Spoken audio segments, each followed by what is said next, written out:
Dumating na nga yung Meralco bill namin at eto na nga ho yung pinakamalaking bill namin simula nung nagpagawa kami ng bahay. At halata naman sa mukha ni Willie at hindi na nga maipinta. Inabot lang naman niya ng 667 at yung mukha nga ni Willie parang paiyak na. Abay wala pa man din tayo sa exciting na part. Antayin mo yung bill pag 6 na aircon na yung nakakabit dyan. Nagsimula na nga ho magpalitada dito sa harap ng bahay. At dito naman ho sa may parking nagtiktik na para sa linya ng tubig. At sa mga nagtatanong nga ng CR namin sa ilalim ng hagdan. Eto nga ho at tapos na nga nilang palitadahan. Kahit paano, malaki din naman yung kinalabasan at hindi naman siya ganun kababa. At medyo malayo din naman yung bowl sa may shower. May mga nagme-message nga ho kasi sa akin at siguro naku-curious sila kung ano bang itsura ng CR sa ilalim ng hagdan. Dito naman yung magiging sink or lavatory namin. At ang plano ko nga dyan yung parang nakapatong lang. Nagpalagay nga rin kami ng outlet para kung may gustong mag-blower merong saksakan. Dito naman sa may second floor madami na nga ho silang ginagawa dito. Kaya medyo nakakatakot din umakyat kapag ka nga nandito sila. At baka nga matsyempohan ako ng plais o martilyo. Abay dagdag gastusin. Dito naman sa kwarto ni Eliana tapos na nga linyahan ng mga electrical pipe. At sa mga susunod na araw mapapalitadahan na nga din nila to. Napakaganda nga ng spot ng kwarto ni Wilson at ni Eliana. Dahil parehas nga silang may bintana sa harap at gilid. At ang presko nga ng hangin dito dahil pasok na pasok nga sa kwarto nila. Dito naman may mga part na tinitiktikan para kumapit yung mga simento. At yung mga part nga na may butas tinatapalan. Kinahapunan nga pagbalik namin tapos ng palitadahan yung harap at pati na din yung mga kantuhan. Dito naman sa may hagdan sinimulan na nga palitadahan yung mga gilid. At pati na nga din yung mga shoring jack na nakatukod sa flooring ng atin. Natanggal na nga din nila kaya lumuwag na yung walk-in closet namin. Abay mukhang hindi na sa karton ilalagay yung mga damit ni Willie. Dito naman sa may outlet dyan ko nga ho ilalagay yung vanity mirror ko. Taray, may vanity mirror na.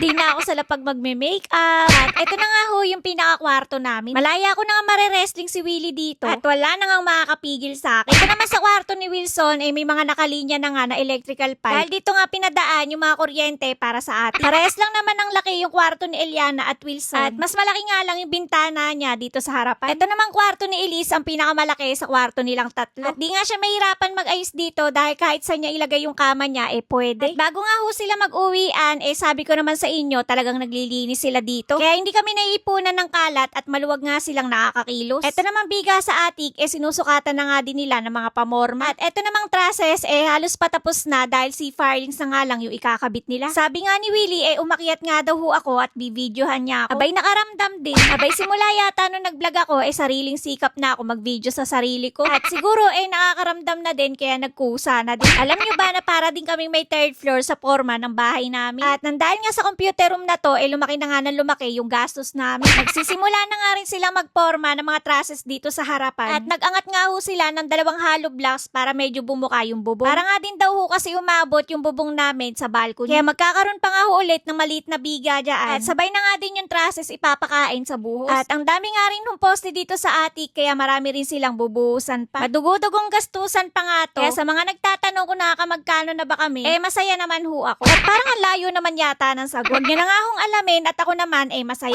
5x4 nga ho yung laki ng attic namin at hindi na nga pinasagad-sagad ni Willie. Abay ramdam niya na kasi yung gastos B. Sa haba nga neto tansya ko nga kasya ang 5 computer. Abay gaming room pa ba to? Mukhang mauna pa yata makumpleto to bago yung gamit ko sa bahay. Sa totoo lang habang nandito kami, pinagmamasdan ko talaga tong bahay namin. Dahil hanggang ngayon hindi pa rin ako makapaniwala na meron na kami neto. At hanggang ngayon iniisip ko pa din kung sa amin ba talaga to. Abay paano ko ba mararamdaman hindi ko naman nahawakan yung pinanggastos dito. Literal na dumaan lang B. Dito nga ho sa harapan ng bahay halos kalahati nga ho yung natapos sa palitada. At tuwan-tuwa na naman nga si Willie dyan dahil ang ganda talaga magpalitada ni Kuya. Kinuhaan ko nga din dito sa gilid para makita kung pantay ba talaga yung pagkakapalitada. At pati nga itong kantuhan napakapulido talaga gumawa. Ito naman sa maid's room napalitadaan na nga din yung isang pader. 3 days ago na nga ho itong video na to at sayang naman kung hindi ko i-upload. At para makita nyo din yung mga pagbabago dito sa ipinapagawa naming bahay. Sa mga nagtatanong naman kung nagpapakyaw na ba kami, hanggang ngayon arawan pa nga rin yung pasahod namin sa aming mga workers. At iyan nga ho kasi yung suggest sa amin ng madami. Para nga yung palitada standard pa din ang kapal. At pati nga sa pagkabit ng mga trusses arawan din ang kinuha namin. Noon iniisip ko kung paano ako magkakabahay. Ngayon iniisip ko na kung paano namin to mapapatapos. Abay magpagawa nga rin kayo ng bahay para may karamay ako. Kaya hanggang dito nga ho muna ulit yung update ko sa inyo ngayong araw. Kaya naman huwag mo kakalimutang i-follow. Bukas na lang uli.